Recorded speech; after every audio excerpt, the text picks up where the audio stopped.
金光善一直没说话，抱着晕过去的金子轩来到聂明觉身旁。子轩的事情，我随后回去清河与聂宗主商量，我先带着子轩回兰陵了。然后飞速消失，他害怕那聂怀桑薅头发上头，把他头发也薅怎么办？江丰眠看着变得惨兮兮、丑了吧唧的江婉银，聂宗主，江某不日会登门拜访你的。聂明觉，你来，我还能怕了你？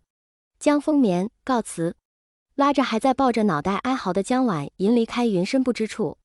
蓝启仁看着这一场闹剧终于结束，捂着不断抽痛的心脏，转身离开。西沉，剩下的事情你处理，叔父老了。背影不知为何有些萧瑟。魏无羡被蓝忘机直接抱回了净室，蓝忘机害怕将家人追上来，还把净室设了结界。魏无羡眼眶红红的看着蓝忘机，你真的喜欢我吗？蓝忘机点头，魏无羡叹了一口气，好，反正我也没有家了，我嫁给你。感觉有点不对劲儿，一个男人能嫁吗？魏无羡混乱的大脑还是倒出了一个小空，胡思乱想了一下，他不知道他究竟喜不喜欢蓝湛，他现在只想找个安全的避风港待着。很巧，蓝忘机给他了一个。蓝忘机嘴角上扬，好，我这就去禀报叔父，让他为我们合籍。魏婴，你等我。走出去关上门，蓝忘机没忍住，笑得牙都咧出来了。有什么比刚发现对一个人有非分之想，又觉得没有可能之后人同意嫁给自己了更幸福的？蓝忘机觉得他从小到大最开心的就是今天了。脚步欢快地向着清室出发，就看到蓝启仁一脸衰衰地走回来。蓝忘机赶紧上前行礼，叔父，忘机有事禀报。蓝启仁，什么事？魏无羡呢？蓝忘机想忍住拼命上扬的嘴角，最后还是没忍住，嘴角不听话地翘了上去。蓝启仁，忘机突然笑得好吓人。蓝忘机，叔父，求叔父为我和魏婴合籍。蓝启仁，好。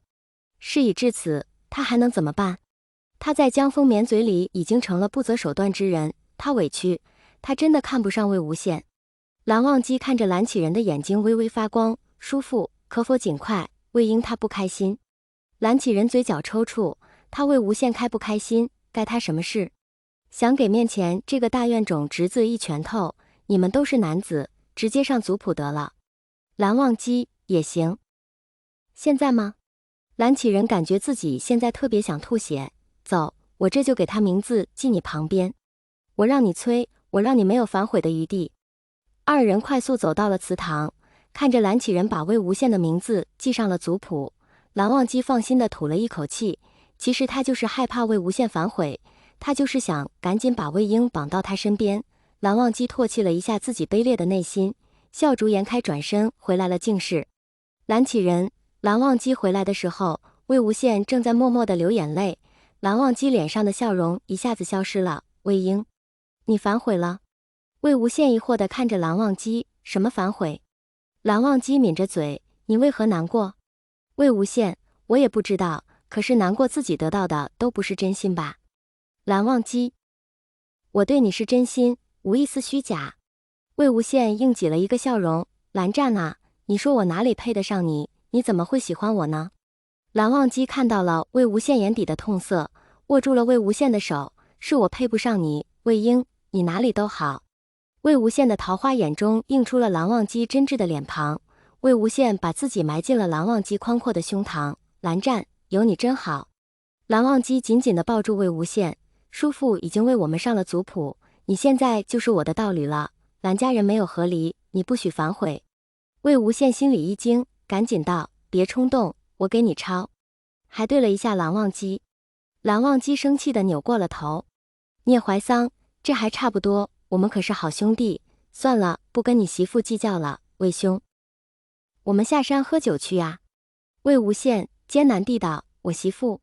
看了一眼蓝忘机，不知为何有些暗爽，笑了笑，好，不过我需要问问我媳妇同不同意。聂怀桑挑眉，他不就在这吗？问呐。魏无羡转头拉了一下蓝忘机的手，在蓝忘机耳边轻声道，蓝湛，我可以跟聂兄下山喝酒吗？蓝忘机觉得耳边的热气烫得身上一麻，喉咙滚动了一下，云深不知处，禁止饮酒。魏无羡拉着蓝忘机的手来回摇，我们不在云深不知处喝就是了。蓝湛，我真的很想喝酒，我有些难过。蓝忘机看着魏无羡低落的样子，有些紧张道：好，不过你要带着我。魏无羡笑了，带你？聂怀桑叹气，兄弟喝酒还要带着媳妇。蓝忘机冷声道：你也可以带。聂怀桑三人便一起下了山，蓝曦臣来竟是扑了一个空，无奈的又回去了。聂怀桑大摇大摆的走在最前面，魏无羡，你大哥呢？聂怀桑也没什么事，我就让他回去了，我上学呢，他在这里干什么？魏无羡，怀桑兄，我觉得你像是吃了什么补胆子的大补之物。